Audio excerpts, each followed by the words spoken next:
important part in there that I want to focus on is the your people shall be my people and your God my God.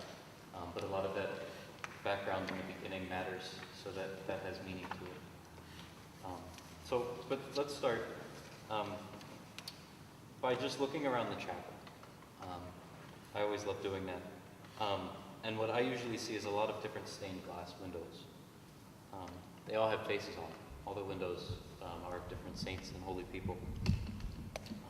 I think they're very beautiful, all the way from the Blessed Mother, who runs all the way around the sides here by the pews, to the famous Jesuits up here. We have the images from Scripture in some places. And that picture in the back, which I always look back and it seems heavenly up above the choir loft for some reason. But we're surrounded in image and in spirit by the communion of saints, by God's people throughout all of history. That's what today's reading was actually about. It was about remembering your history so that you can continue on to the present. And as an English major, I really love images and metaphors. I'll be using a few today, but if you only remember one, I hope that you just think about that phrase, the people of God.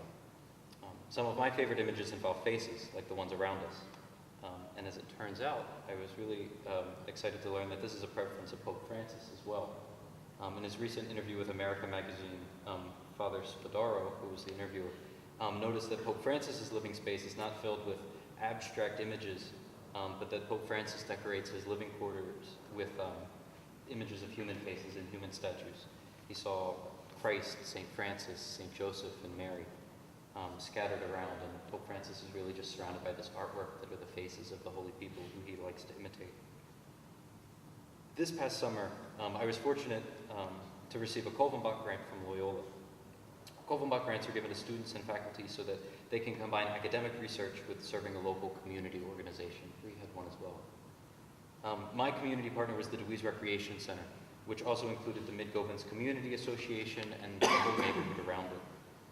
The Mid-Govens neighborhood is the neighborhood behind the main stretch of businesses that you're probably familiar with as you drive down York Road, all the way from Belvedere Square in the north to that corridor where Stoko's and Roma, probably the businesses that you can identify in that stretch right there, the neighborhood right behind there. The Deweese Recreation Center is a newly renovated recreation center. It's been there for decades and decades, but newly renovated with the help of Loyola, that sits on 14 acres of wonderful parkland in the middle of the city.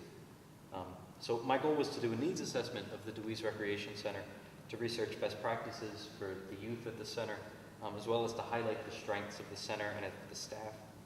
I focused on restorative justice as one method of building up the community. Restorative justice really seeks to take conflict and to turn it into a loving relationship.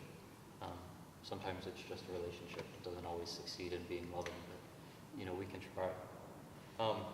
I met people over the summer like Darnell, Will, Coach, Shanae, Miss Laura, Sandy, Edwin, and Mr. Bill.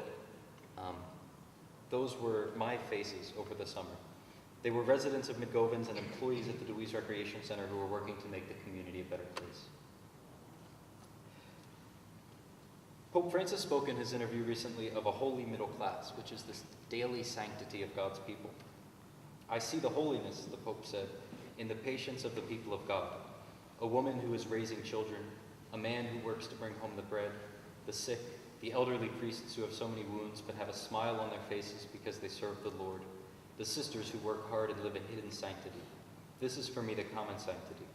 I often associate sanctity with patience, as a constancy in going forward day by day. This is the sanctity of the militant church, also mentioned by St. Ignatius. This was the sanctity of my parents, my dad, my mom, my grandmother Rosa, who loved me so much. This church with which we should be thinking is the home of all, not a small chapel that can hold only a small group of selected people. We must not reduce the bosom of the universal church to a nest protecting our mediocrity. And the church is mother. The church is fruitful. We see the importance of this simple sanctity, of family, of community, in the reading today from the book of Ruth that Lydia read. There's some cultural background that makes the story even more poignant. As the scripture said, Ruth is a Moabite, which is a foreigner to the Israelites. The Moabites were traditionally treated with suspicion by the Israelites. But Ruth marries into an Israelite family. But when her husband dies, she has no connections left because her husband's dead.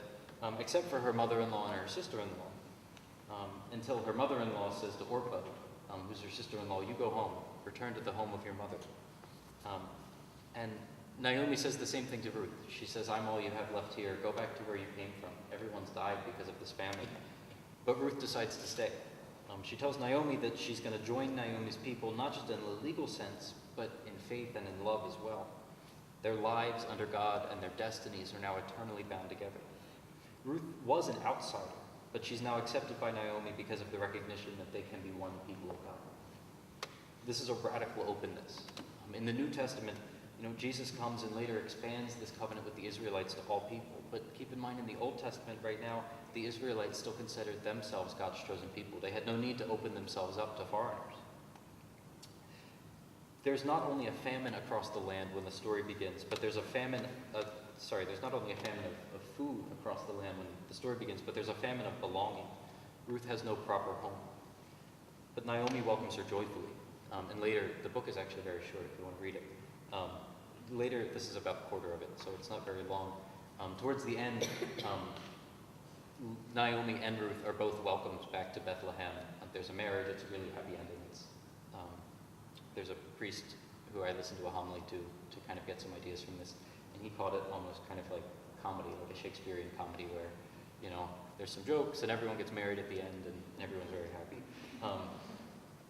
Many of the residents of Mid-Govens that I met over the summer have lived there for 40, 50, even 60 years. They have a strong sense of their own history. They have great pride in where they live, and they exhibit that beautiful strength of family and of community, living out that sanctity of day-to-day life. And besides this implicit holiness in the people I met, I had some explicit discussions of faith as well, discussing how on Sunday, we're attending Mass or church services at the same time, realizing that we're praying to the same God. And even if I couldn't connect with every person I met because of our shared Catholicism or shared Christian beliefs, we all shared the same desire to seek the good for all people in the community. If you look at it one way, I was a foreigner to the residents of Mid-Govens, but I was blessed to be welcomed into their family, under a shared recognition from them that I was made in God's image as well, indeed that we're all His people. So I want to challenge you today. When you hear the words York Road, can you imagine the face of someone who lives in that community? I really couldn't have before the summer, so I'm not expecting that you have to too. But that's something that now being able to do that, I feel very blessed. So my first challenge is that sometime this semester you come to know just one more person from our surrounding community. And if you don't have the opportunity to make it our immediate community, then let it be someone from another neighborhood in Baltimore. And if you need help in making that happen, let me know. I have plenty of ideas, so don't let a lack of opportunity get in your way. And CCSJ is always available to help too. The Mid-Govens community is strong, but they're always in need of support, especially in building up programs at the Rec Center for at-risk youth. The next challenge that I have is just that you recognize that God's people live not just across our city, but in the very place that you live as well. Do you know the names of everyone who lives on your floor? Do you know your neighbors back home? Can you name someone in your life who lives out this daily holiness? The patience of the people